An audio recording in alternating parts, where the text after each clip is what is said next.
بسم الله الرحمن الرحيم الحمد لله رب العالمين والصلاة والسلام على أشرف الأنبياء وإمام المرسلين سيدنا ومولانا محمد وعلى آله وصحبه أجمعين. اللهم فقهنا في الدين وعلمنا التأويل وجعلنا من خيرة أمة سيدنا محمد عليه أفضل الصلاة وأتم التسليم.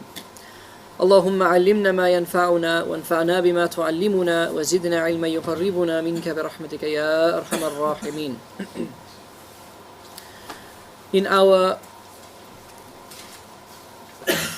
series on Imam al-Ghazali and looking at his life, looking at his works, last week or a couple of weeks ago we left off beginning to talk about Ghazali and philosophy, and this is a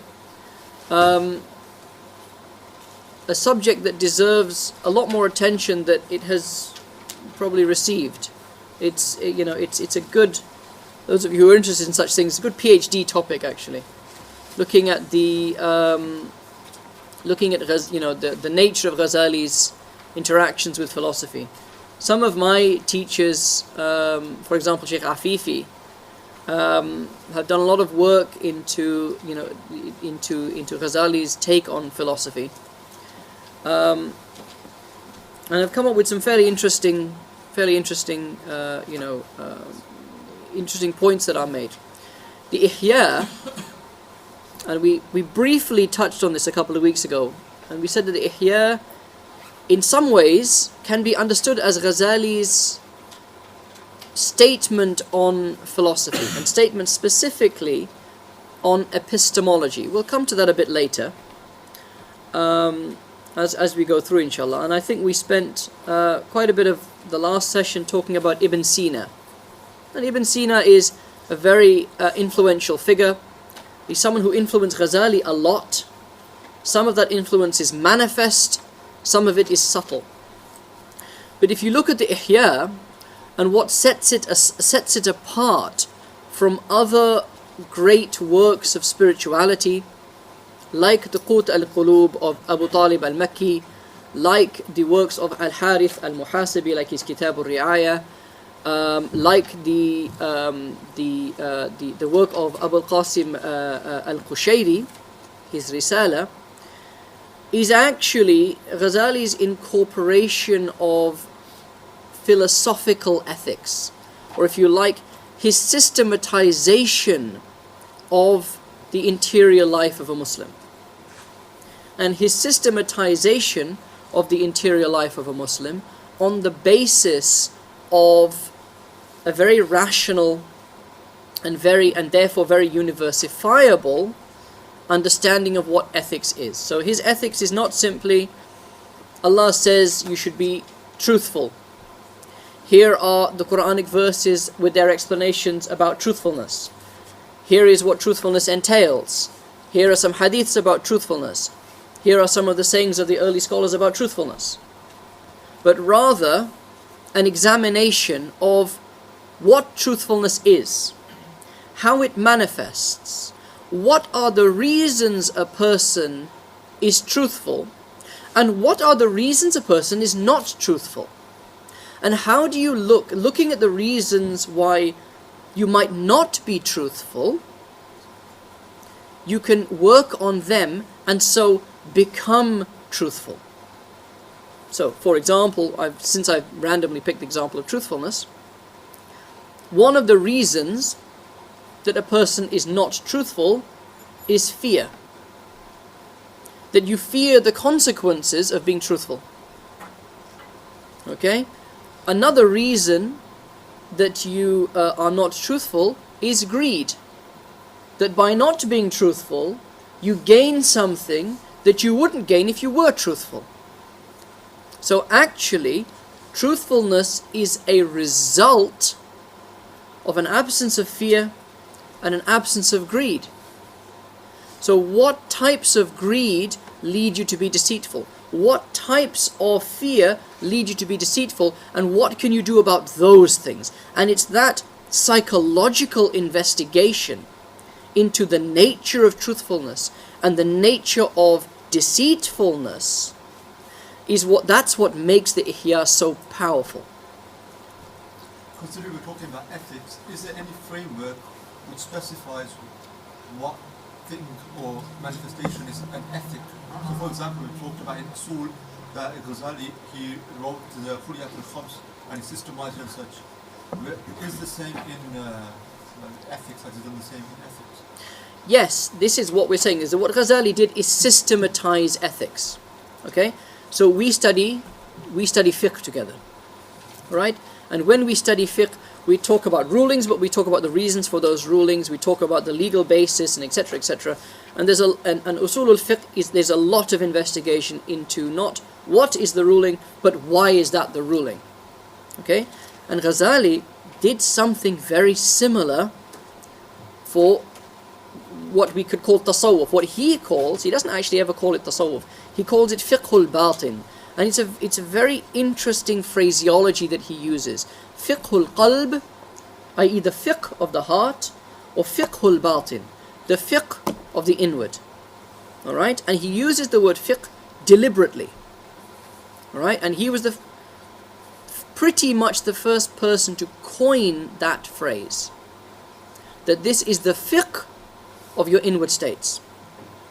And he used that deliberately. Why? Because he, as a master of fiqh, as a master of usul al-fiqh, is saying not just what you should be doing. Fiqh is not just what you should be doing, it's understanding why you should be doing it, understanding what the reason is, why God has said this is the reason for this is the reason for that, and so forth. Similarly, with what is tasawwuf is effectively the systematization and manifestation of the inward states of the Prophet sallallahu alaihi wasallam. Okay, that's what tasawwuf is. So Ghazali is attempting, and makes a fantastic attempt, which is why the work is so influential, to make the ihya and usul fiqh al-batin. Yeah, these are not the principles of, they're the principles of outward fiqh. Here are the principles of inward fiqh. I've written the Mustasfa, right, which is about outward fiqh. Now I'm writing the ihya, which is the usul of inward fiqh. Yeah. So, but we'll come to that inshallah. But what he does is incorporate a lot of philosophy into this. And what, as I said, that Ibn Sina, very influential figure, we mentioned briefly last week that he, had it not been for certain fundamental differences between the state of Islam in the 5th century and the state of Christianity in the 12th century, we could have been having this course on Ibn Sina. This could have been a Durus Ibn Sina. Okay, because he was the equivalent of St. Thomas Aquinas. He was a theologian, he was a philosopher, and he married the two together and produced a very convincing, comprehensive synthesis of philosophy, theology, and also, to be fair, of ethics as well. Okay? So Ibn Sina, if you look at the nature, if you look simply in terms of tasawwuf, the nature of God as the object of love, God as the object of your love, Ibn Sina wrote a work called Risalatul Ishq. Risalatul Ishq. Right? The essay, the epistle on divine love. And he said in Ta'aliyah in that God is Ishq, Ashik wa Ma'shuq. God is love, and the lover, and the one who is loved. And that whole epistle, if I took that epistle and I took the title of it and I gave it to you, you would say this is written by Ibn Arabi. You would say Ibn Arabi wrote this, because it's a very Sufi. And it's a systematization of the notion that God is the object of love. Okay? So he was very influential in that, even in that sense. What did Ghazali do? Ghazali effectively made Ibn Sina superfluous. When people talk about Ghazali as bringing about the death of philosophy, you see, you read this in Western studies, that Ghazali brought about the death of philosophy in the Muslim world. He didn't. What he did was he made the study of philosophy superfluous, because he so completely incorporated the beneficial aspects of philosophy that into orthodox Islamic theology, that there was really no point studying philosophy outside of Ghazali's iteration of it. Yeah?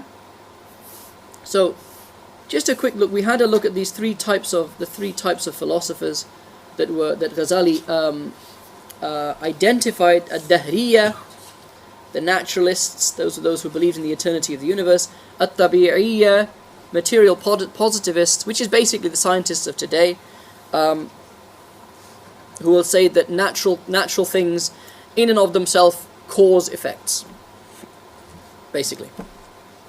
And the Ilahiyya were the deists, those who believed in an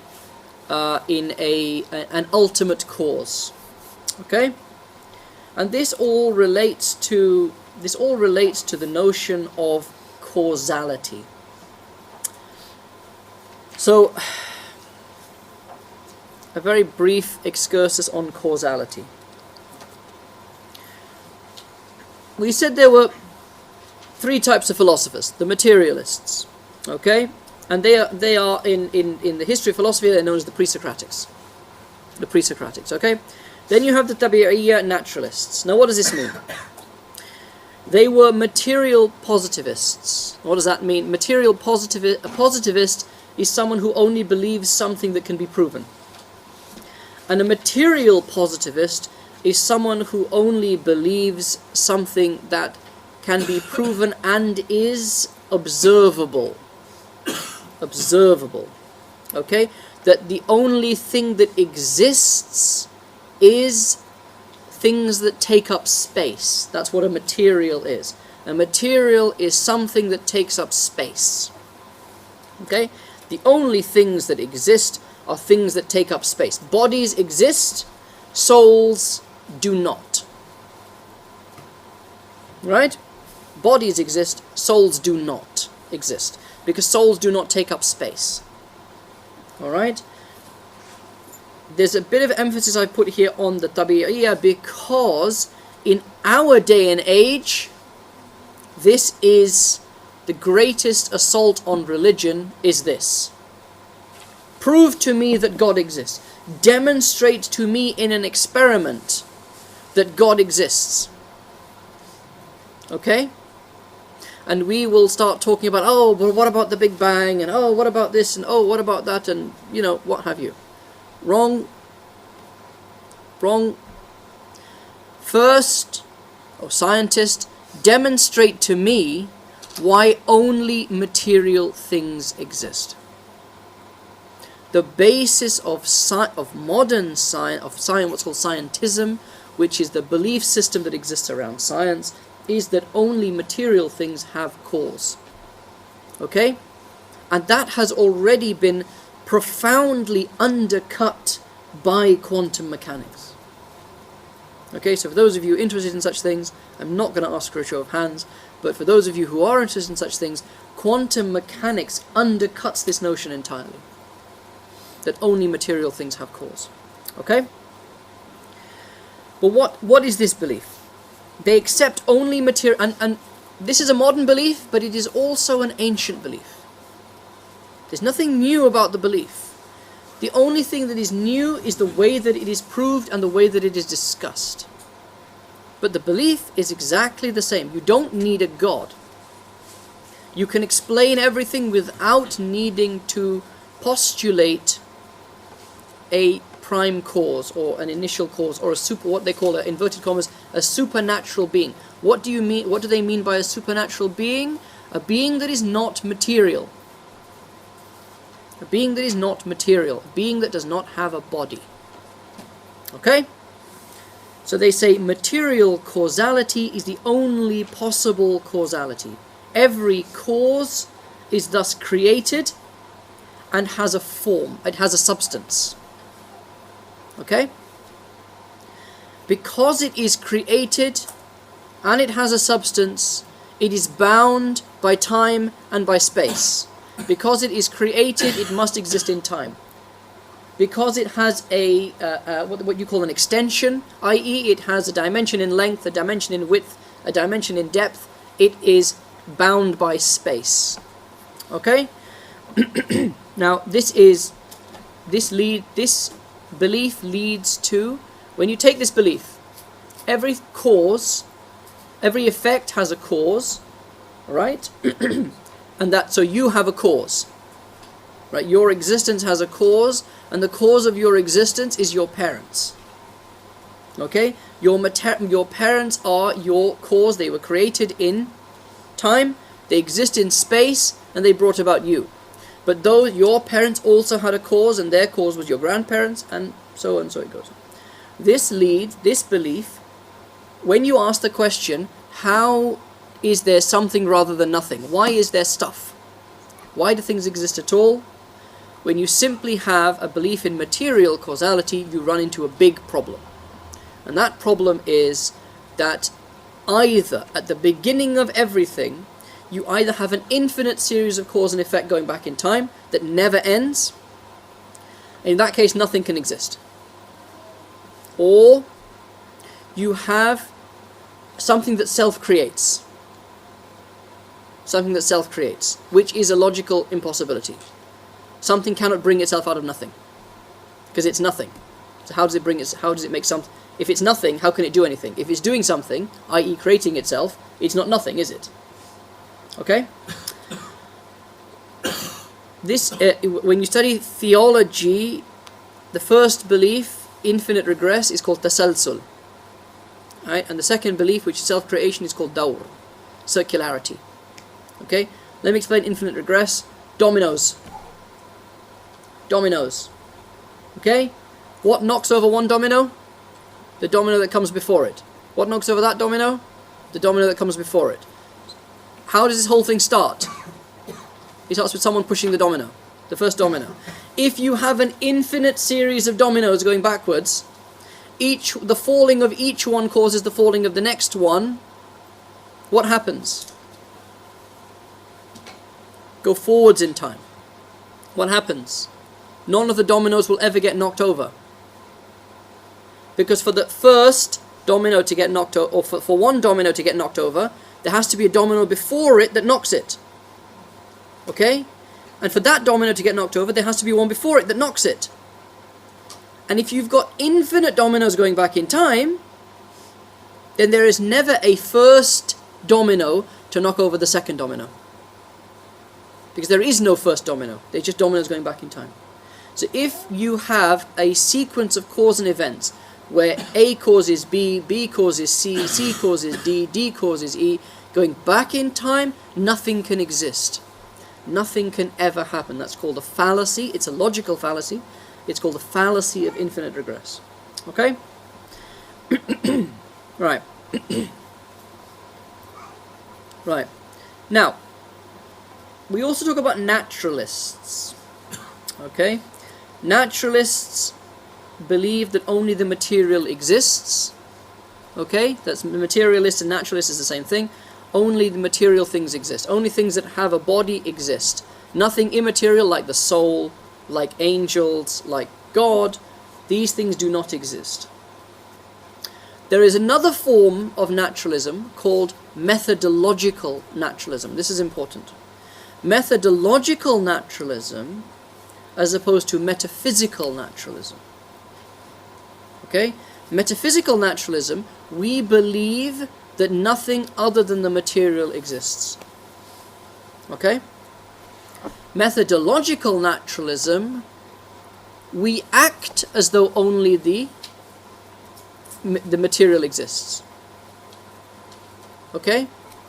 So, when you are designing an experiment to test the boiling point of methane, okay, as a metaphysical naturalist, you will say there is a material cause, and there is only a material cause to methane boiling, and its temperature. As a methodological naturalist, you will say there may be other things out there. However, when I'm designing this experiment, I will assume that only the material exists. Okay? Methodological naturalism is halal science. Alright? With a basis of methodological naturalism, i.e. science should be conducted on the basis of material causes only. Scientific investigation should be conducted on the basis of material causes only. Immaterial causes are to be excluded from its sphere of investigation. Got it? Clear? So when you're doing science, when you're sciencing, okay, you only take the material into consideration. When you are investigating something, you only take the material into consideration, not immaterial causes. Okay? And there is no religious problem with that. Okay? Those of you who are teachers, and I often get questions about, oh, can we teach this? Can we teach that? You know, should we teach intelligent design in science? No. Nope. Teach intelligent design in religious studies. Right? You want to teach intelligent design? We believe in intelligent design. Teach it in religious studies. Not in science. Why not? Because it is outside the ambit of science. Because science is based on a methodological naturalism. And you have two extremes here. You have religious people who say that science is to be understood on the basis of divine cause. So, why does the sun rise? Because God makes it rise. Yes, that's true. But that's not science. That's not science. Okay? Where that is applied is when is the ahas. This is what religious people do. They aha science. So science comes across something that they can't explain. And we go, aha! Aha! God, you see, God's the explanation. Until a year later when they can actually explain it. And then we kind of go, oh. And we look for the next aha. Alright? That's very problematic because it makes religious people look stupid. Okay? And you are constantly retreating into what's called a God of the Gaps. Have you heard about the God of the Gaps? God of the Gaps is a religious fallacy. It's a flawed proof for the existence of God. Everything that you can't explain, right? I cannot explain why some stars in the sky do not have circular orbits. Or I cannot explain the movement of some stars in the sky. Therefore, my explanation is that God done it. Okay? That's a God of the Gaps. Okay? What happens? What's the problem with the God of the Gaps? The gaps are always narrowing. The gaps are always narrowing. Okay? It is an argument from ignorance. I do not understand this, therefore I believe in God. And this is why you study logic. What's the corollary of that? I do not understand this, therefore I believe in God. I do understand this, therefore I don't believe in God. That's the problem with the God of the Gaps. Alright? And that's why you will hear people saying that the more intelligent and the more educated people are, the less religious the less they need religion. Okay? If you have a good understanding of religion, then that argument falls away completely. Why? Because you are not applying this unnaturalism or supernaturalism. The opposite of naturalism is supernaturalism. Naturalism, the material causes the effects that we see. Supernaturalism, anything I can't explain must be caused by something supernatural.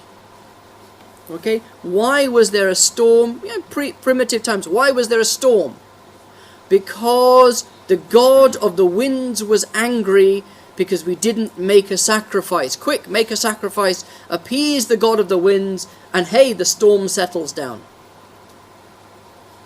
right? This is gross supernaturalism. Okay? And it sounds silly, doesn't it? Yeah?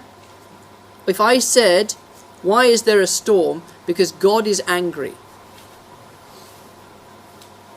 Not the gods. God is angry. Therefore there is a storm. Okay? What will your answer be? Your answer will be, there's different types of causes. This is what my answer would be. There's different types of causes. Okay? There is a how cause and there is a why cause. The reason there is a storm, or the reason there is a strong wind blowing, is because of a pressure differential, an atmospheric pressure differential. There is an area of high pressure and an area of low pressure, and the gradient between these two areas of pressure, you don't see the weather reports and they say there's an area of high pressure here, there's an area of low pressure here. Do you know what that means? It means that there's the air here is under greater pressure than the air here. What happens? Pressure equalizes along the gradient. You get movement of air from the area of high pressure to the area of low pressure. Movement of air is called wind. The higher the differential, the stronger the wind. Done, finished. How? That's how it happens. Answering why it happened. Why was today frosty? The day of the Ghazali class, it's frosty. Why? There is a reason, there's an atmospheric reason. There is a how reason. What's the why reason? That is nothing to do with science at all. There's nothing to do with science at all. Why it happened on today rather than yesterday or tomorrow? Hands up. Okay? On the other extreme of supernaturalism, you have metaphysical naturalism. Everything is explainable on the basis of material cause, and therefore there is no need to postulate a creator. Okay? What's the problem with metaphysical naturalism? It cannot explain why there is something rather than nothing. It simply can't. Without a cause that is outside of space and time, you cannot, there is no way of there being something rather than nothing. Okay? The middle ground is methodological naturalism. That is to say, we believe in immaterial cause, but when we are studying science, which is the mechanism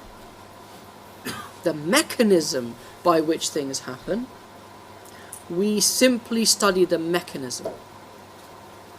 Yes? Okay? So please understand, science answers the question, how? Whenever a scientist asks a question, why does this happen? What they are actually asking is, how does this happen? Not why, how? What is the mechanism through which this happens? Okay?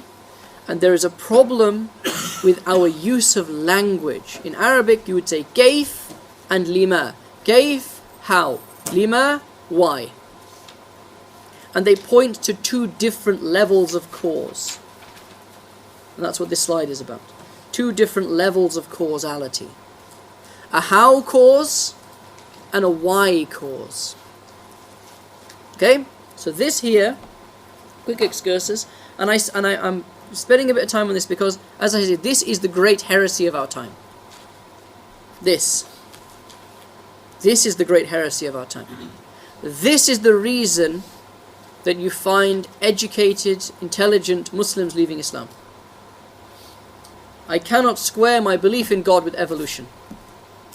I cannot square my belief in God with science. Why?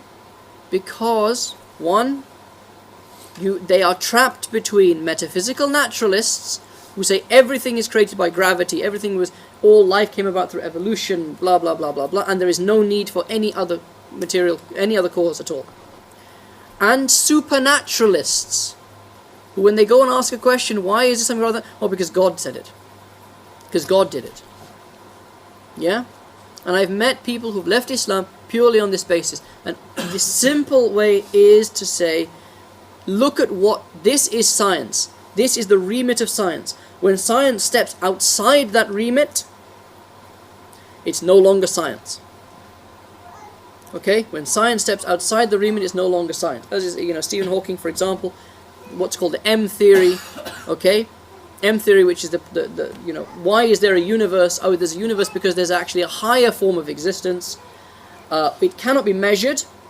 It can be described mathematically, but it cannot be measured. It cannot be observed. It cannot be understood. It's the cause of everything. Yes? What's it called? Yeah? We would say M theory is Al-Mubdi. Al-Mubdi, one of the names of God. The originator. The one who originates. Yes, we believe in M theory. Al-Mubdi. Because what you are describing is now a statement of theology.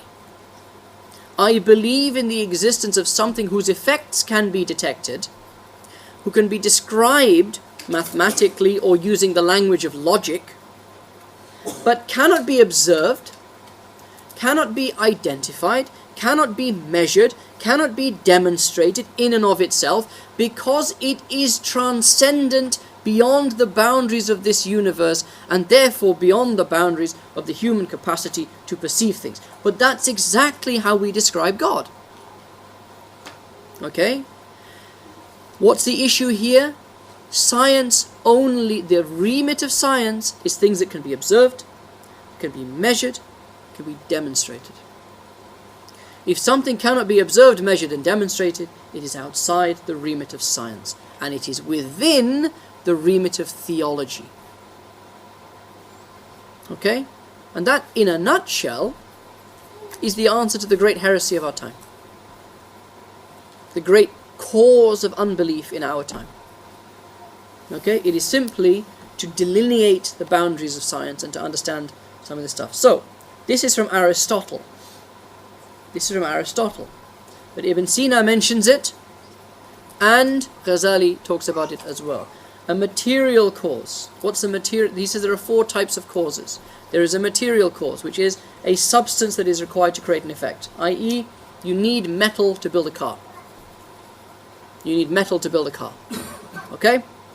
A formal cause. And a formal cause is the relationship between the constituent parts, that is plans for a design. So, what's an example of a formal cause? Gravity is a formal cause. Right? Gravity is the formal cause of stars coming together. Why do the atoms come together to form stars? Because they attract each other. Gravity, basically. They attract each other. Okay? Gravity is a formal cause. What is it? It's a design. Now, so my brother's here, my brother is an engineer. Alright? So if I give my brother the plans, okay, for a jumbo jet, and I say, these plans will create the jumbo jet. In a sense, that's true. And in a sense, it's false. If you simply leave the plans sitting there, they ain't creating nothing. It's just drawings on a piece of paper. It's just postulations of how things will fit together. But it doesn't create anything. What do you need? You need an efficient cause.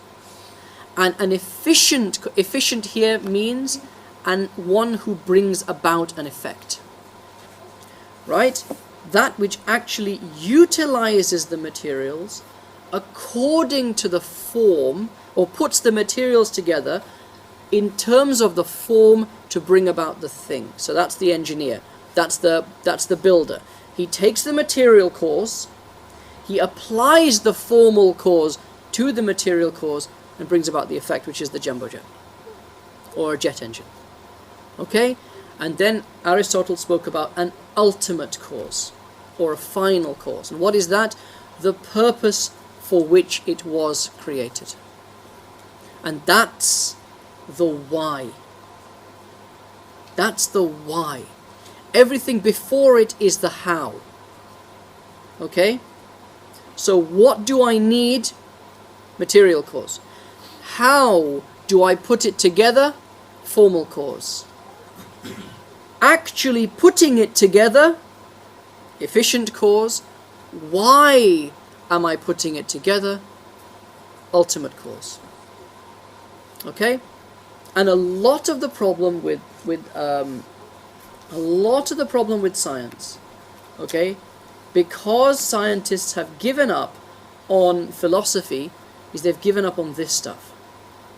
The distinction between the different types of causes. So what you get is scientists, whether that be Richard Dawkins, whether it be Stephen Hawking, whatever it happens to be, getting stuck between formal causes and efficient causes, and especially getting stuck between efficient causes and ultimate causes, and confusing them. Okay? Alright, so let's move on. What did Ghazali say about philosophy? Ghazali, in the Munqiz we said Ghazali went through, he spent 2 years studying philosophy, spent 1 year critiquing philosophy. Okay, 1 year critiquing it.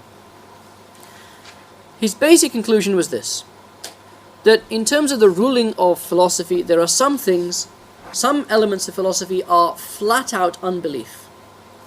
Okay? Some of the causes of philosophy are flat out unbelief. Okay? And which philosophy is he talking about here? Or I should say, whose philosophy is he talking about here? He's not talking about Pythagoras. He's not talking about Dionysus. He's not talking about any of those lot. He's talking about Aristotle. He's talking about Plato. And especially, well, he never mentions it, he's talking about Ibn Sina. He's talking about the fusion of Aristotelian and Platonic philosophy as synthesized by Ibn Sina. Okay? How do we know that? Because the charges that he makes in his tahafut against philosophy are pretty much, the statements are verbatim out of Ibn Sina's works. Okay? So Maqasid al-Falasifa is basically a brilliant summary of Ibn Sina's Danishnama, which is a work that he wrote to explain, a Persian work he wrote explaining Aristotelian philosophy.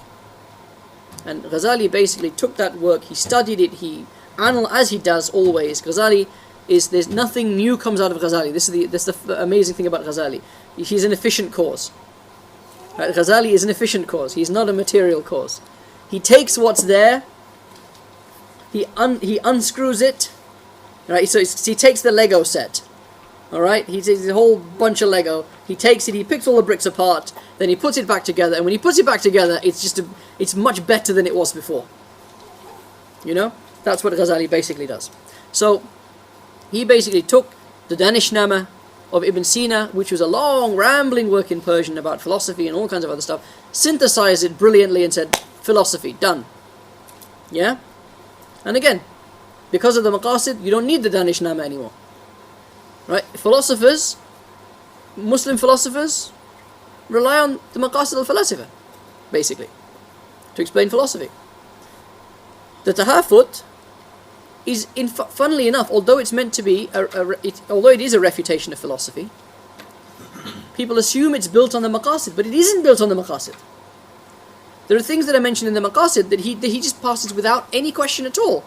Yeah, but what's the Tahafut based on? It's based on the Shifa of Ibn Sina. It's based on Kitab al-Shifa of Ibn Sina. The arguments that he makes when he says, وَإِن قُلْتُ, if you say this, فَقُلْتُ, then I say this. The if you say this, is something from Ibn Sina. I say this, here's my answer. If you reply with this, I say this, and it's very hard to read. The Hafid is a very hard book to read. Okay? But it is, Ghazali was, as I say, he didn't bring anything new. What he did is he summarized things brilliantly. He analyzed things brilliantly. He was, in his own way, as conservative and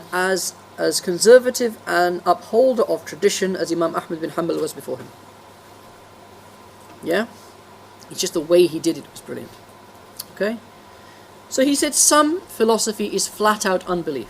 In specifically 3 things.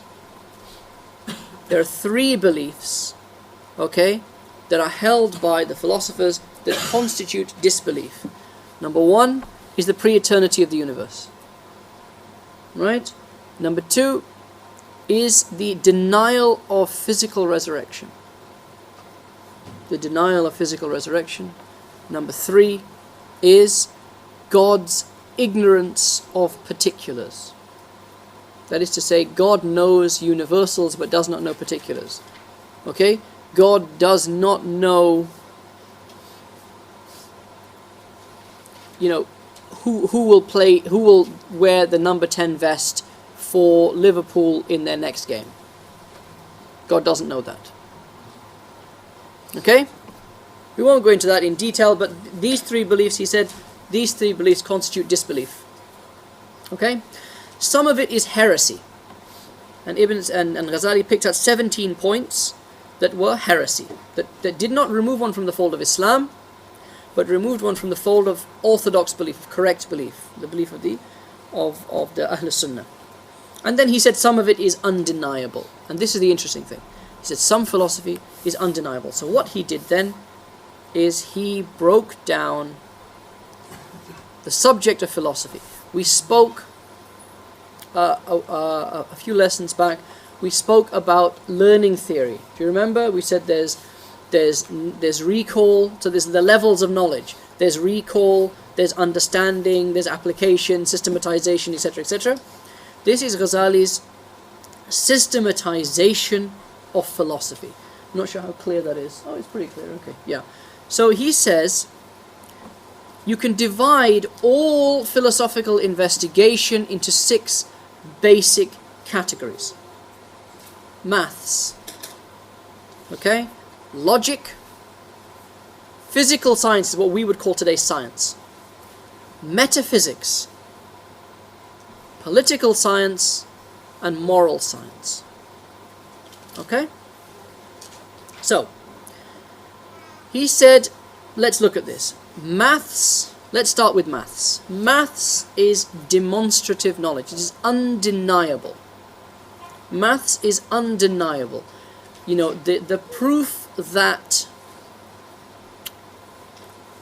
the angles of a cyclic quadrilateral add up to 360 degrees. So if you take a circle and you draw a square, or a 4-sided object inside the circle, yeah, you know what I mean, right? Yeah, circle with like a diamondy type object inside it. The angles of that diamondy object, that cyclic quadrilateral, would add up to 360 degrees. He said if you know the proof of that proof is undeniable. Okay, it is burhani knowledge that cannot be denied. Okay, and denial of this just makes the denier look foolish. It makes the denier look foolish, and Ghazali comes to this point several times in various works. There's an axiom that better an intelligent critic than a foolish supporter. Better, the intelligent critic of religion is better than the ignorant supporter of religion. Why? Because if a critic is intelligent, the religion is intelligent. The religion is more intelligent. You can persuade the intelligent critic on the basis of rationality and so forth. That actually their criticisms are not valid. But a foolish supporter of religion will end up making themselves look foolish and the religion by extension look foolish. Yeah? In the Tahafut, Ghazali gives the example of someone who denies that the moon is much smaller than the sun. He says the foolish defender of religion, the zealous defender of religion will say, obviously the moon is not smaller than the sun, because they look the same size, but that's not the proof they'll give. The proof they'll give will be a Quranic proof. They'll say, look at what the Quran says. It says, وَالشَّمْسُ وَالْقَمَرُ بِحُسْبَانٍ. They are both, objects, and they both run on courses, and, solar eclipse. And he gives an example. He's the example of the hadith of the eclipse of the sun. Yeah? And he says, you see, this is a clear example that they're the same size as each other. Right? Ghazali says, if you understand the geometric proofs that are brought by philosophers, because the mathematicians in his day were philosophers, if you understand the geometric proofs brought by philosophers, you will realize that you cannot deny those proofs. And if they then bring that proof to you, it's not, so you look stupid, well, so what? If you look like a fool. Yeah? But because you've brought God into it, because you've brought the Prophet ﷺ into it, you've started buttressing your arguments with quotations from Quran, your rubbish arguments, with quotations from Quran, quotations from Hadith, and so forth. Someone listening to that, and remember, this is Ghazali's time, there were debates happening. These debates were carrying on. Ghazali says this with passion and fervor because he witnessed this. He witnessed people who were, when he says ignorant defender, what does he mean by an ignorant defender? He's not talking about a villager. He's not talking about Joe the farmer. He's talking about ulama. He's talking about fuqaha. He's talking about theologians. What were they ignorant of? They were ignorant of mathematics. That's their ignorance. They knew loads of hadith, but they didn't know maths. A great example of this was a fatwa, I won't say who gave the fatwa, but it was a fatwa that was given around the turn of the century by a scholar who said the earth is he basically supported a geocentric model of the universe. That is to say, the earth is the center of the universe, the sun revolves around it. Okay? Why? He says, because, and it says the earth is not revolving on its axis, neither is it orbiting the sun. Rather, the sun is orbiting the earth. Okay? And what did he do? He said, because Allah says in the Quran that the earth has been made a stable ground. The earth is mustaqar. It is a stable place for you to walk on. But he talks about the sun moving. Right? What is it? في فلك يسبحون. في فلك يسبحون. Moving in orbits. The sun is swimming in an orbit or moving in an orbit. Yeah, but he doesn't say that about the earth. Then what does he do? Then he brings maths. He says if the earth is revolving at the speed at which they say it is revolving, then why, if the earth is moving, why is it when you throw a ball up into the air, it lands back in your hand again? If you are on the back of a galloping camel and you throw a ball up into the air, it will land behind you. Because you are moving and it is up in the air. So why then do we not feel the wind? If the earth is moving, why is there no wind? Here's a question for you. If the earth is moving, it's revolving at something like 1,000 miles an hour. Why is there no wind? It's going with it. Why is it going with it?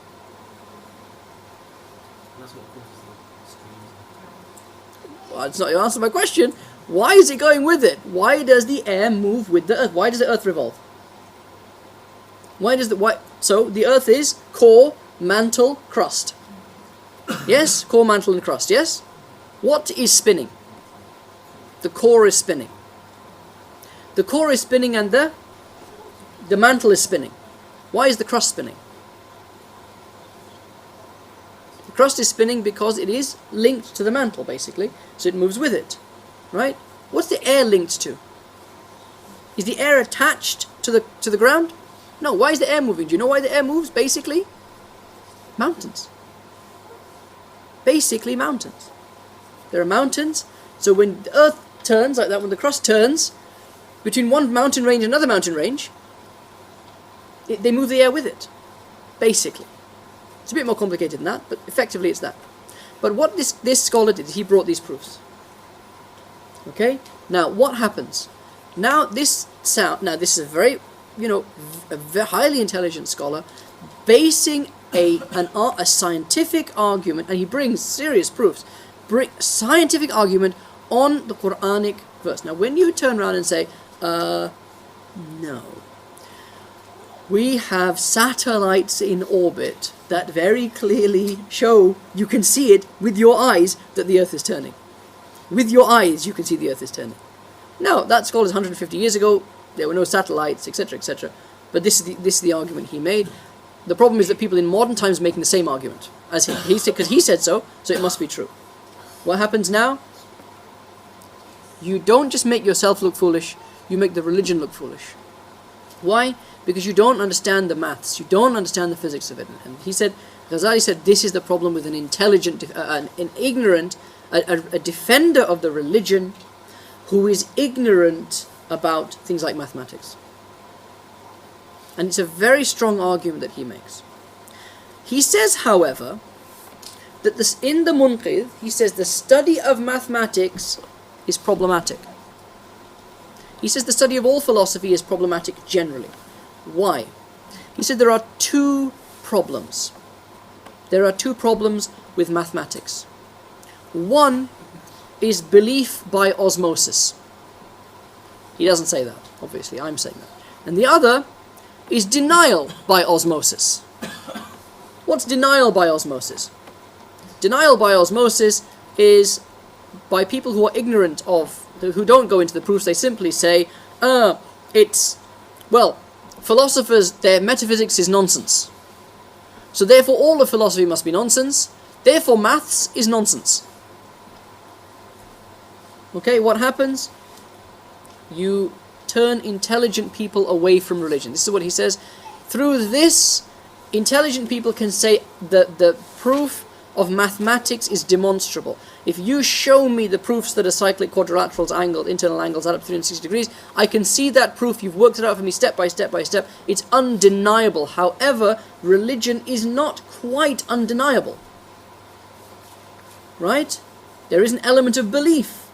Otherwise, it wouldn't be. If it was self-explanatory, then it wouldn't be an issue of moral obligation, would it? Yeah, Allah doesn't say anywhere in the Quran or Hadith you must believe that 1 + 1 = 2. Why? Because it's obvious that 1 + 1 = 2. Right? Faith is iman bil ghayb. It is belief in the unseen. Okay? So these people will say, well, religion is telling me that maths is rubbish, but I can clearly, religion apparently says that maths is false, but I can clearly see, and it's been demonstrated to me that maths is true. If maths is true and religion says it's false, then religion must be false. And this was happening in Ghazali's time.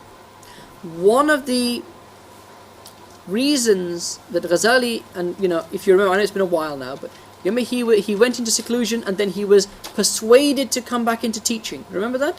He was persuaded to come back into teaching, and he started teaching and proselytizing and so forth, and he wrote works like the Munqidh. And we said the Munqidh is not an autobiography. The Munqidh is a statement. It is a statement of what constitutes knowledge. And the struggles and the journey that he went through to determine what constitutes knowledge. Why did he come back to teaching? Why did he write works like the Munqidh? He wrote it because beliefs like that had become widespread. People were saying, these philosophers make a whole lot of sense. Aristotle, Plato, the works are available, they make complete sense. And then you've got Maulvi Sahibs basically saying other things. And Maulvi Sahibs are saying, basically Maulvi Sahibs saying that religion, that all this maths and philosophy is all nonsense, it's all rubbish. Okay? So, I can see that philosophy, i.e. mathematics, is not rubbish. So religion must be rubbish. So I'm just not going to bother about religion, because it doesn't make much sense. I'll do it because my dad says I have to pray, so I'll pray. But other than that, I'm just going to... That was happening. And this was called ibahiyya. Ibahiyya means literally permissiveness. Right? An eroding of people's religious faith and therefore of their religious practice. And this is the last great struggle of Ghazali's life. Is to bring religion back into people's lives. Not to debate philosophers or theologians or to write works of usul al-fiqh, but to go to the masses and say, hey, look, wake up. Wake up. Your life is drawing to a close. And then diagnosing what's the reason that they don't seem to care that much about religion. And part of it is this. Part of it is the fact that the intellectual basis of their truth, of their belief in the truthfulness of religion is being eroded. So, when it's a question, do I have to pray, do I not have to pray? Actually, the question is, as the Prophet ﷺ said, there's no person that steals except that in the moment that they steal, they do not have iman. Right? What does that mean? What is the Prophet ﷺ saying? He's saying, if your faith was true, if you were realized in faith, if your faith had a bearing on your life, how can you sin? How can you sin? How can you steal something if you believe that God is watching you? Right? You wouldn't. You see a speed camera and you know it's working. You're not going to blaze through that thing at 50 miles an hour because you know you're going to get a ticket. When would you blaze through it at 50 miles an hour? If you didn't believe it, if you believed it was not on. It's not working. It's just there for the sake of it. It's not. There's no film inside it. Right? What is it? It's a lack of belief that causes, or a lack of living belief, practical belief that causes transgression. Ghazali was called back by Sanjar, who was the Sultan of the Seljuk Sultan of the time, and by Fakhr al-Dawla, the son of Nizam al-Mulk, Fakhr al-Mulk, the son of Nizam al-Mulk, to come and teach. Please come back and teach. Can you not see what's happening around you? Can you not see what's happening around you? Yeah? Because what the first thing Ghazali did is to say, why is it happening? It's happening because of people are sinning because of an erosion of their belief. Why has their belief been eroded? Part of it is denial by osmosis, but part of it is belief by osmosis. What does that mean? Denial by osmosis. Philosophers, oh, we don't like philosophers. Philosophers do maths, oh, we don't like maths. Yeah? Oh, maths, that's all rubbish. Oh, you're talking about the internal angles of a cyclic quadrilateral. That's just nonsense. There are books, by the way, on this in Arabic. Yeah? Proper geometric proofs, of circle theorems and stuff in Arabic. Yeah? You look at that. Look how much sense it makes. Oh, then there's a hadith on that side. It's like, what's the problem? The problem is a Maulvi Sahib is using this hadith to prove that the internal angles of a cyclic quadrilateral don't add up to 360 degrees. Right? But it does add up to 360 degrees. Because you studied, right? But Maulvi Sahib is saying it doesn't. What does that mean? It means the religion's wrong. So people get turned away from religion. So denial by osmosis, the problem is with the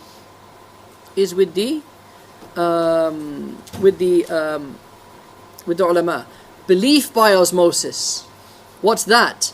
Belief by osmosis. These mathematicians are awesome. Look at this proof, this circle theorem proof. That's amazing. Look at how intelligent they are.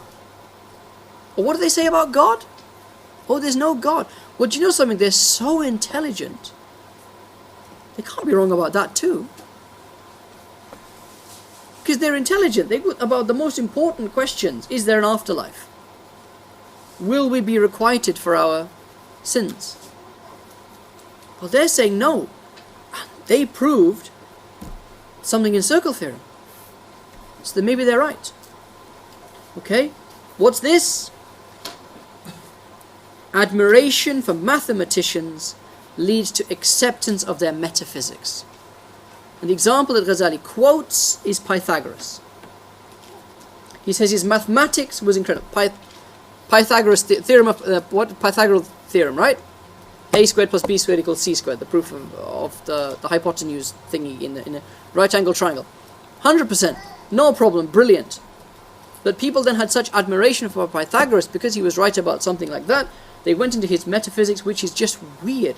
I mean, Pythagorean metaphysics is just very strange superstition. It's very bad philosophy. Even Aristotle dismissed Pythagoras in about 3 lines. This guy is just a weirdo. Next person, please. Yeah?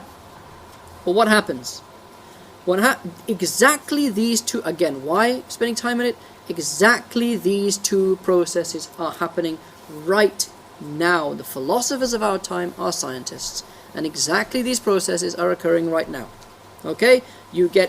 So Hawkins, he's got this schoolboy logical fallacy of dawr, self-creation. Right? He falls into in his final statement on this, which is this grand design. He basically falls into a schoolboy logical fallacy. Yeah, gravity created the universe, but the universe created gravity. All right, yeah. That is swallowed uncritically. His statement about metaphysics, why is there something rather than nothing, is swallowed uncritically by intelligent people. Why? He's given a pass because he is so brilliant in his astrophysics. The guy that discovered Hawking radiation, the only thing that can escape from a black hole is a very thin stream of radiation. Right? The guy that discovered that, the guy that holds the Newtonian chair of astrophysics at Cambridge or whatever it is university, right, could not possibly have made such a simple error in metaphysics. What's that? Belief by osmosis.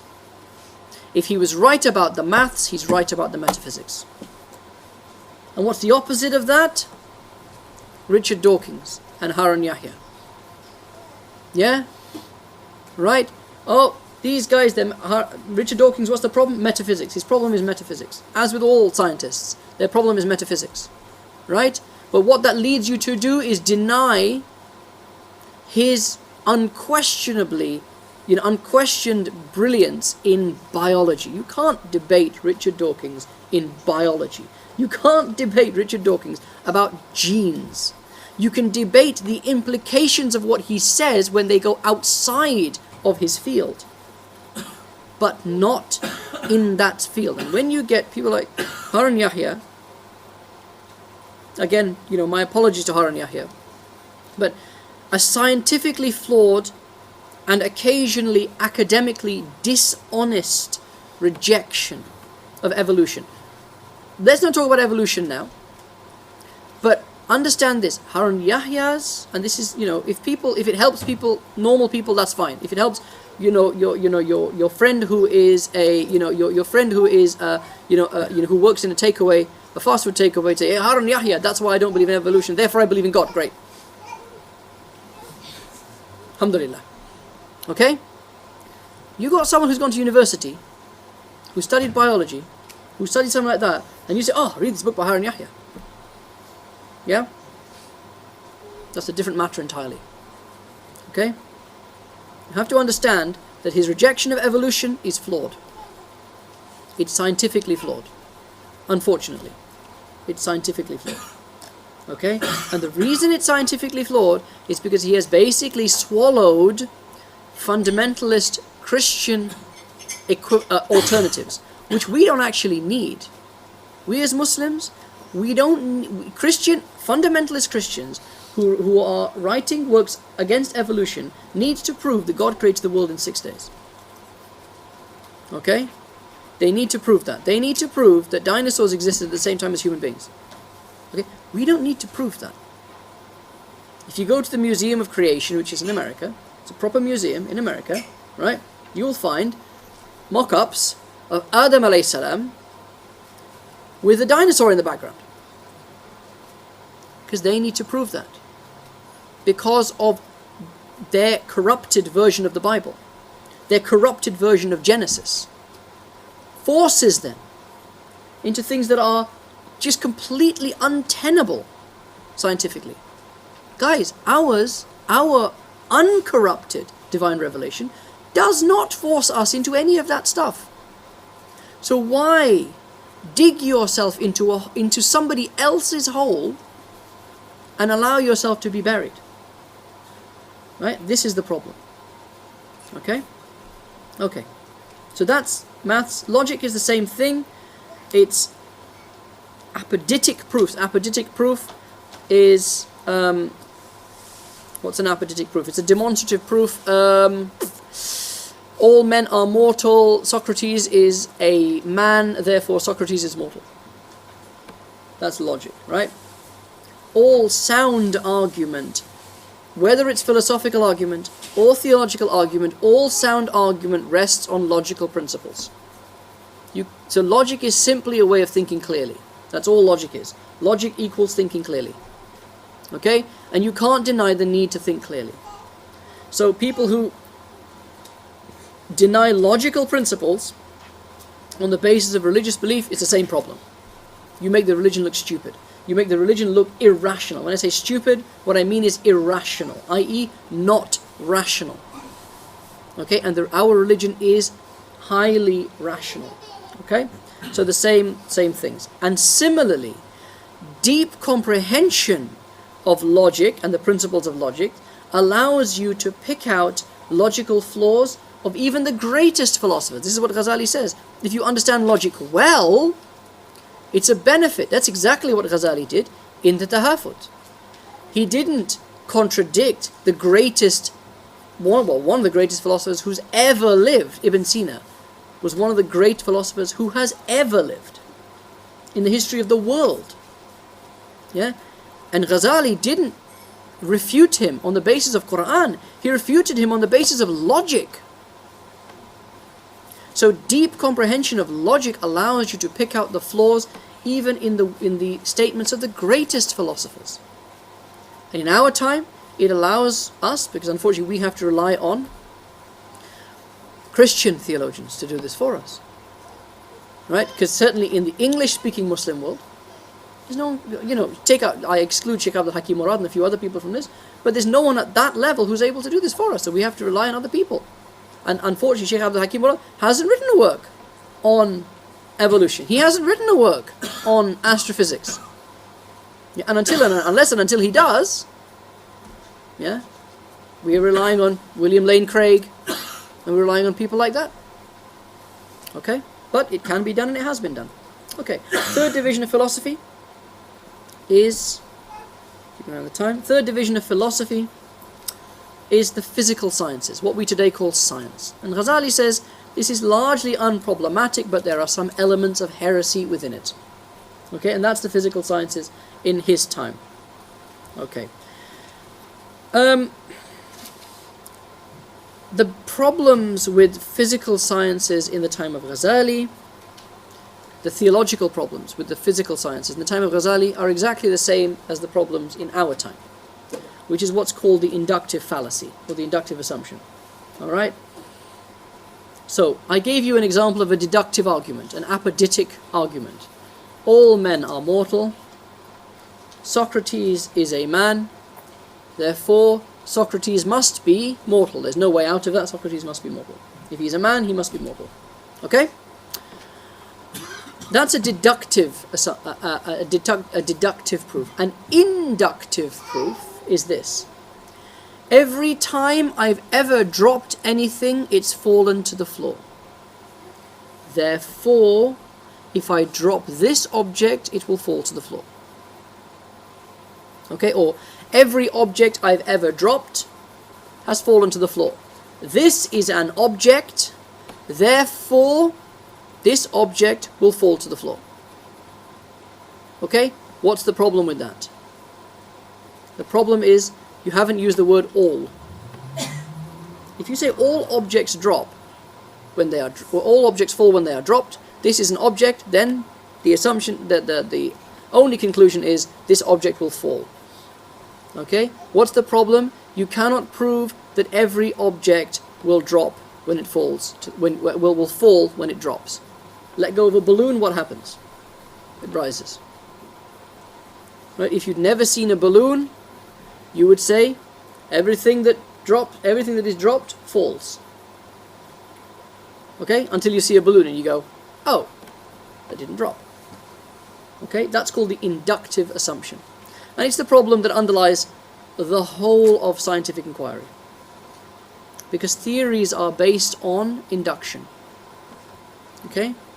And it may be, and this is why scientific theories, you have these occasional revolutions in scientific thinking. You have a Newtonian model, which worked brilliantly until you discovered kind of black holes and things like that.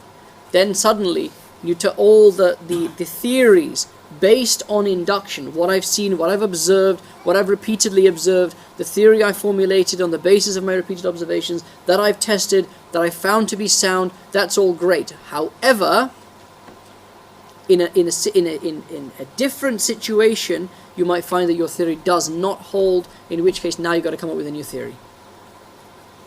Okay? So, go back to pre-Copernicus. The Earth is the center of the universe.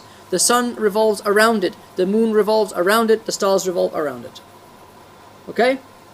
How can you prove that? You can look and you can see. The Earth is not moving. Clearly the Earth is not moving. Right? You would feel, because when you move, it's like what that Muslim scholar said, when something is moving, you can feel it's moving. You can feel it's moving. The Earth is clearly not moving. The sun is clearly moving. Look, it's moving through the sky. It starts in the east, it ends up in the west. The stars, if you've watched the stars for long enough, you'd be very cold if you watch the stars for long enough. Because if on a night that's good enough to see stars, it's very cold. But what you see is the stars revolve. And they basically revolve around the pole star, the North Star. And they kind of swing through the sky like that. They're revolving. Perfect. It all fits in. It's revolving. Except we have a problem, Houston. And that problem is Mars, basically. Mars is the problem. Mars does not fit the nice, smooth cycle that it's meant to. It sometimes it goes like that. And we cannot explain why it goes like that. What is our theory? Our theory is the Earth is the stationary center of the universe. Everything is revolving around it. But Mars does not follow a cyclical pattern around the Earth. Why not? And what happened on the basis of Copernicus, that was known, and no one could explain it. No one could explain it. Copernicus comes along and says, actually, if you postulate that the sun is the center of the universe, and the Earth is merely a body revolving around the sun, then all of those orbits are explained, and the orbit of Mars is explained as well. Right? And that just takes science and goes, don't like it, give me something else. New theory. That model, Newtonian theory, holds for everything. Suddenly you discover black holes, you discover objects and distant objects in the universe that don't correspond to Newtonian mechanics. It doesn't work. What happens? Einstein, thank you, relativity. Okay, brilliant. Relativity explains everything, and these theories are getting more and more complicated as time goes on. Relativity explains everything. Now what happens? Now you discover these weird particles that seem to pop into existence, antiprotons, stuff like that, weird things that pop into existence. What happens? Quantum mechanics, thank you very much, except that quantum mechanics doesn't explain the black hole stuff. Relativity works great for the really, really big things, but not for the really, really small things. Quantum mechanics works really well for the really, really small things, but not for the really, really big things. What happens now? Oh God, I don't like having too bold. Scientists are fascinating. Scientists are fascinating because they are muwahhideen. They are muwahhideen. They will not be happy with two theories. They want one theory to explain everything. They want La ilaha illallah. I only want one theory to explain everything. I want one force. I don't want four forces, right, that brought about the universe. I want one force that brought about the universe. The unified theory. Where is it? We don't know. Yeah? But what's happening? This is induction. And what's going to happen is after a while, maybe in our lifetimes, maybe in our grandchildren's lifetimes, quantum mechanics and relativity are going to get dropped, and they're going to get filled with something else. That's what's going to happen. Why? The inductive fallacy. And this is what Ghazali says. In a nutshell, he doesn't use those terms, but he says, the physical sciences, problems with the physical sciences only need to be addressed insofar as they contravene revelation. Because there is the human capacity to learn is growing and growing and growing. Alright? Because you are learning things, and you will learn things that contradict previously held beliefs. You can never completely rely on your own knowledge. Because something may be just around the corner that will upset your entire apple cart. Yeah? There was recently some experiment that a physicist did that showed that under certain conditions time can flow backwards. Now if that is, it's a theory, if that is provable, it will upset everything. Everything will just go completely, everything in physics will go completely cockeyed. If under certain conditions time can flow backwards. And it's a big problem. Time is a big problem for physics. Why does time flow forwards? Why does time flow forwards, not backwards? Yeah? It's called the arrow of time. It's a big problem. Okay? So Ghazali said, look, what you have is an absolute source of knowledge. Revelation is an absolute source of knowledge from Al-Alim. And that can be provable, and that's proved in other ways. Okay? When you take revelatory knowledge, and you take which is unlimited and infinite and correct, and you take human knowledge, which is limited and possibly incorrect, there's no comparison between the two. Okay? You want to figure out how long this table is, what do you use? Use a tape measure. Why do you use a tape measure? Why don't I say the tape measure is 1.5 tables long, rather than saying the table is 97 centimeters long? What do I use as a standard against which things are measured? I do not know how long this table is, so what do? I take a tape measure, I measure it, it's 97.5 centimeters. I say the table is 97.5 centimeters. Why? Why? I am taking the tape measure as an absolute unit of measurement, and the table as an incomplete or unsatisfactory measure. The table is unknown, the tape measure is known, and you measure the unknown with what is known. You measure the uncertain with what is certain. Okay? In our understanding of the universe, what is certain? What is the criterion by which we measure our knowledge? It is that which is certain. And what is certain is kitabun la rayba fihi. A book about which there is no doubt. ذلك الكتاب لا ريب فيه هدى. It is guidance for the righteous. Okay? And this is what Ghazali is saying. Alright? Once the notion of God's omnipotence and God as the true cause is deeply rooted, which is the role of Muslim parents, Muslim teachers, and so forth. God is omnipotent. You're going to teach your students that God is omnipotent and God is the efficient cause. God is the efficient cause. God is why the cause leads to the effect. Okay? Then by all means talk about how the cause leads to the effect. By all means talk about the second law of thermodynamics. Talk about energy changing from one form to another form. Talk about closed systems, energy being transferred within a closed system and not being created or destroyed. By all means, carry on. Once it is understood that God is the cause. وَإِذَا مَرِضْتُ فَهُوَ يَشْفِينَ. When I am sick, it is He who cures me. We spoke, I think it was with you guys, we spoke about how those first couple of du'as that you teach a child are, establish in a child at a very young age fundamental, profound truths about the reality of existence. قُلْ بِسْمِ اللَّهِ وَخُذْ بِيَمِينِكَ. Say Bismillah and eat with your right hand. Why say Bismillah? I eat in the name of God. What satisfies you?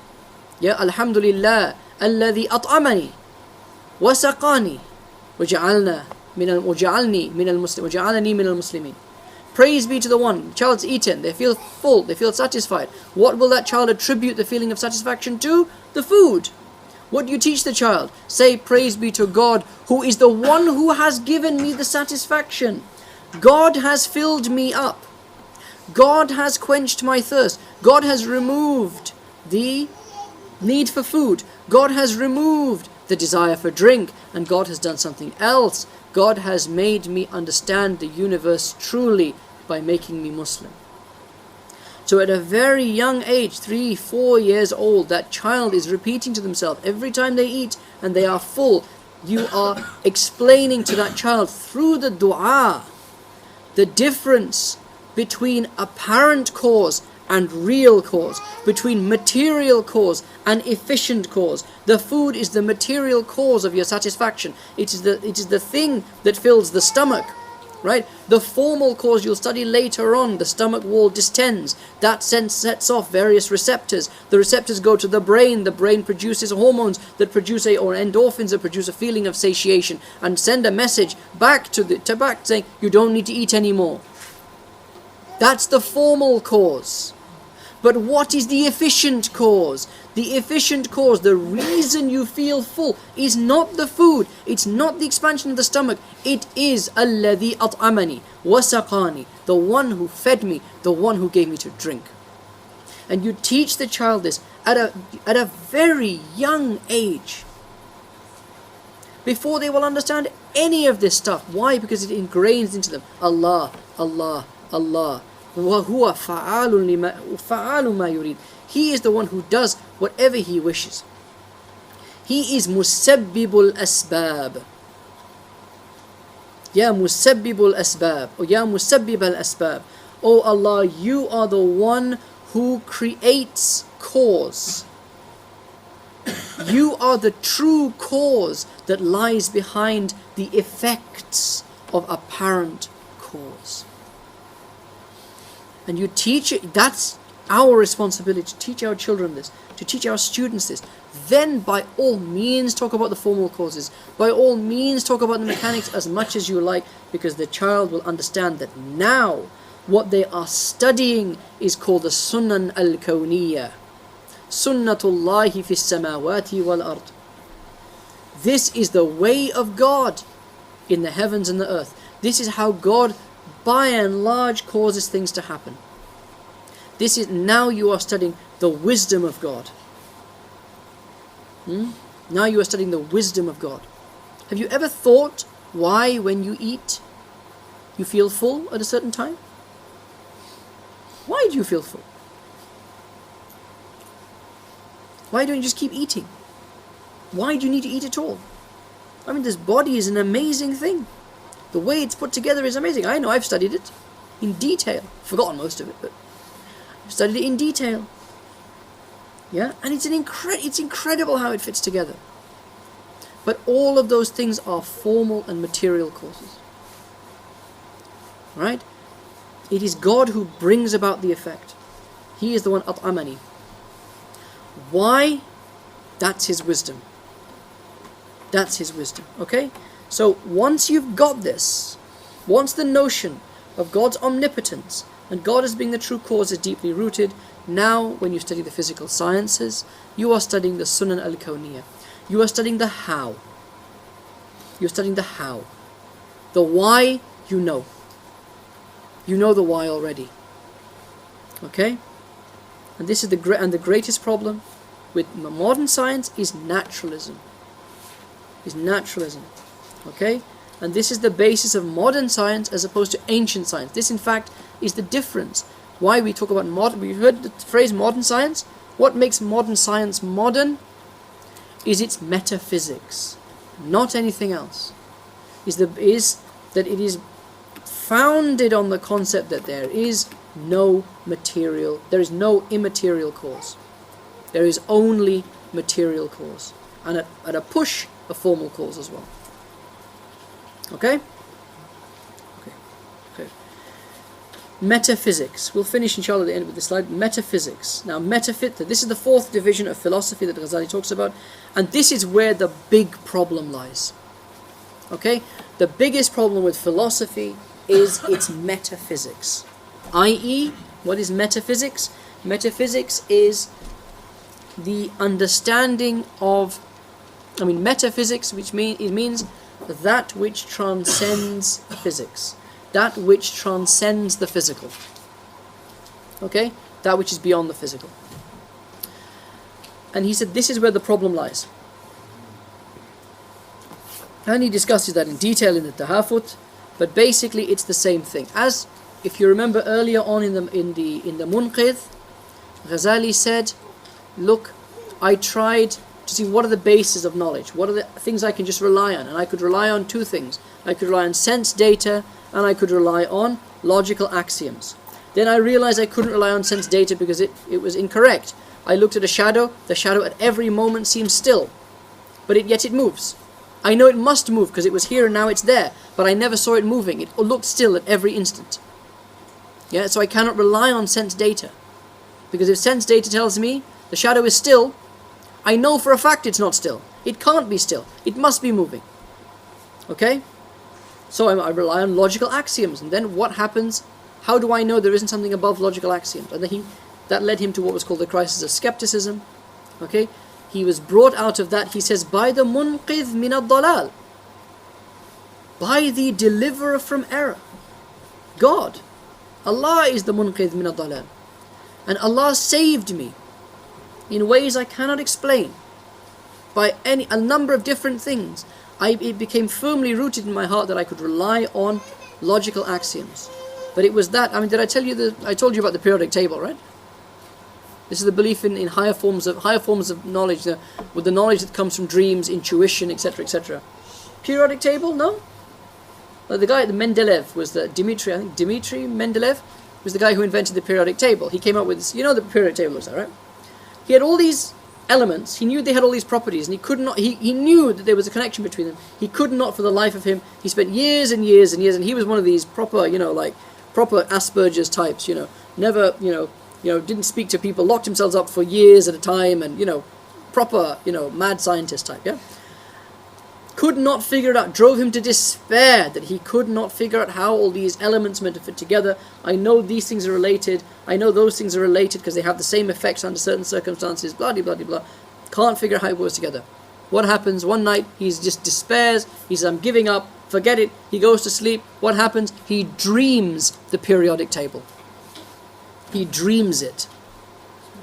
And he wakes up in the morning and he goes, oh, duff, duff, duff, duff, duff, duff, periodic table, thank you very much.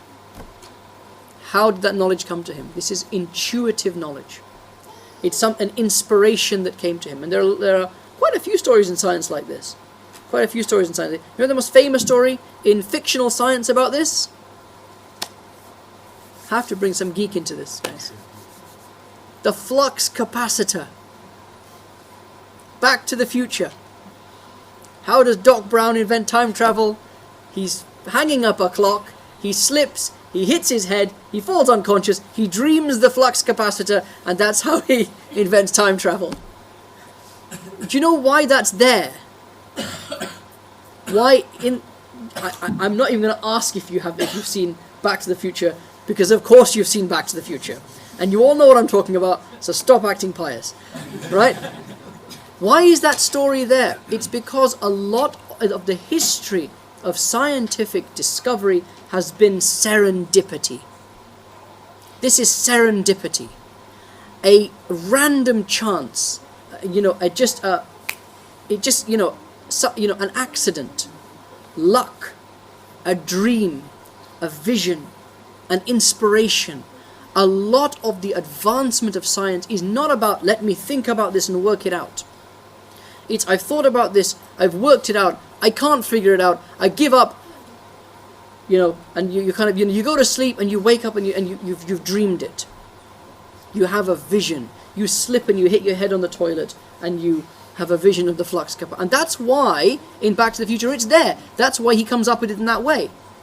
Because it's such a famously repeated thing about science. And you have all these great leaps forward in science that come not from the human mind, not from your rational processes, but from something else entirely. Yeah? And Ghazali talks about exactly the same thing in the Munqidh, except he relates it to its actual source, which is God. That these things come from God. They are gifts from the divine. And he says this when he's talking about Sufism, which I'm sorry, we still haven't got to Sufism. When he talks about Sufism, he says, at one point, he quotes a hadith, a beautiful hadith. At the end of this one passage, he quotes a hadith, and he talks about the nasamat in إِنَّ لِلَّهِ فِي أَيَّامِ دَهْرِكُمْ لَنَفَحَاتٍ. In the days of your lives, in the days of your lives, God will send breezes to you. Yeah, God will, this is a hadith of the Prophet ﷺ, Allah will send you breezes, watch out for them. Yeah? And they are those moments of inspiration, those moments of solace, those unlooked for, serendipitous events that just occur in your life. Yeah? That out of nowhere. Yeah? When Allah makes a match for you on the plains of Arafat, for example. Can't find a husband, can't find a wife, right? And by some weird concatenation of circumstances, yeah, you find someone. It's like, wow, how did that even happen? If I had looked this way instead of that way, I would never have gotten married. Something like that. This is a nafahat. It's just a serendipitous occurrence. Recognize, the Prophet ﷺ said, recognize that these are from your Lord. These are sweet breezes that your Lord sends upon your soul, or sends into your life. Okay? So metaphysics, we know there's an issue with this. Why? Because you can only understand the nature of reality on the basis of these serendipitous breezes. And what is the greatest of the serendipitous breezes was the Prophet ﷺ. In the days of our lives, this is the breeze that we are bathing in. Is that Allah sent a messenger from amongst us, from humans, min anfusihim, from amongst, لَقَدْ مَنَّ اللَّهُ عَلَى الْمُؤْمِنِينَ. God truly blessed the believers, i.e. us. Not just the Arabs, us. إِذْ بَعَثَ رَسُولٌ مِّنْ أَنفُسِهِمْ. That He sent amongst them, He raised amongst them a prophet from their own natures. مِّنْ أَنفُسِهِمْ, in another variant recitation, مِّنْ أَنفَاسِهِمْ, who was the most precious among them. The most precious of all of them. مِّنْ أَنفَاسِهِمْ. Right? يَتْلُو عَلَيْهِمْ آيَاتِهِ. To recite unto them His signs. Breeze. وَيُزَكِّيهِمْ. And to purify them. Breeze. وَيُعَلِّمُهُمُ الْكِتَابِ. And to teach them the book. Breeze. وَالْحِكْمَةِ. Wisdom. Breeze. وَإِنْ كَانُوا مِنْ قَبْلِهِ لَفِي ضَلَالٍ مُبِينٍ. Whilst before that they were in complete error. They were in complete error. And this is what Ghazali is saying. Why is metaphysics such... He said maths, logic, physical sciences, political sciences, whatever. Ethics, whatever. But metaphysics, nope. Why? You can only understand metaphysics on the basis of the nafahat. And those nafahat are the prophets. And the reality itself can only be understood from something that if the meaning is coming from something that is beyond reality, that is beyond the bounds of creation. Whether you like it or not, a steering wheel can never know the purpose of the car, because it's part of the car. If you are an integral part of something, you can never understand the whole. It is impossible for you to separate yourself from the whole to be able to ever see the whole. You're in it. You're in the forest. You are one of the trees. You will never know the forest. To know the forest, you need something that is beyond the forest to teach you what the forest is. We are in creation. We can never understand creation. We can never understand material reality entirely because we are in it. We are part of it. Every move that we make changes it in some way. And we can never transcend it to look beyond it. So what do we rely on to understand? The whole of existence, the whole of creation. Only that which is beyond the whole of creation can give you an understanding of what creation is. Only something that is outside the forest can tell the trees what the trees are, can tell the trees you are part of a forest. This is what a forest is. This is what your ecosystem is. And the only being that is beyond creation is God.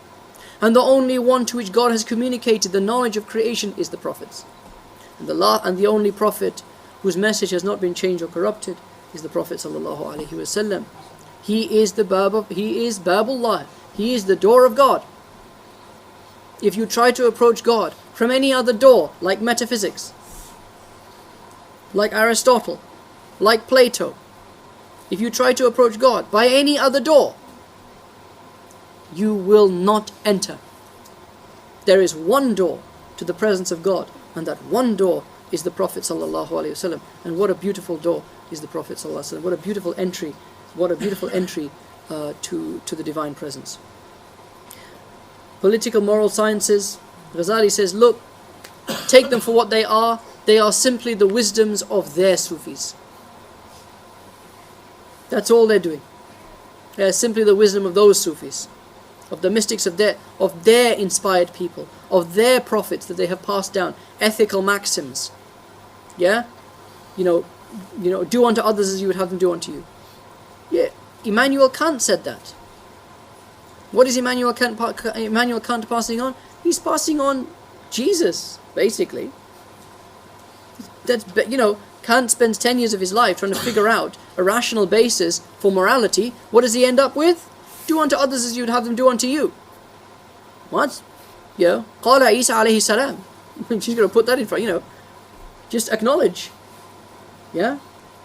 He said, I won't spend too much time on political sciences. That's really neither here nor there. But the moral sciences are important. Why are the moral sciences important?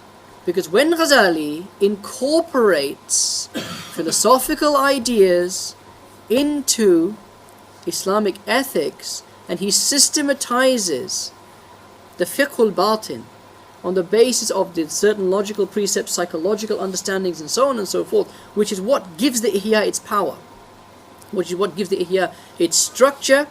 He's already said, well, guys, I accept this because this is al-hikmatu dalatul mu'min. Wisdom is the lost property of the believer. Wherever he finds it, he takes it. This is wisdom. This makes sense. It's in keeping with our tradition. It's in keeping with revelation. Done. Thank you very much. Okay? So, that's Ghazali on philosophy, in a nutshell. Okay? Okay, let me, I think this is the last. Yeah. Okay. I'll just read this out for you. So, the harms of studying philosophy. We've spoken about it already, but the harms of studying philosophy, Ghazali points to two extremes. He says philosophy, basically the issues are two problems. One is outright rejection, one is outright acceptance. Okay? With outright rejection, one ends up rejecting much of which actually originates from revelation, simply on the basis that it is from, inverted commas, the philosophers. Alright? And Ghazali terms this, he doesn't mince his words, Ghazali did not suffer fools lightly. Okay? He terms this dim-wittedness. He said this is dim-wittedness. Why? Because truth is known through truth.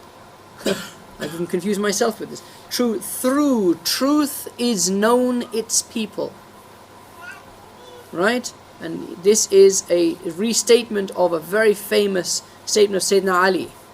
لا تعرف الحق بالرجال لكن اعرف الحق تعرف أهله. Don't know truth by people. Okay? Rather, know the truth and you will know its people. Know the truth and you will know its people. Okay? The other harm is complete acceptance. You accept everything that they write because it contains some truths. Okay? You develop an admiration for the correctness of the philosophers in some of the things that they say, causes you to accept everything that they say.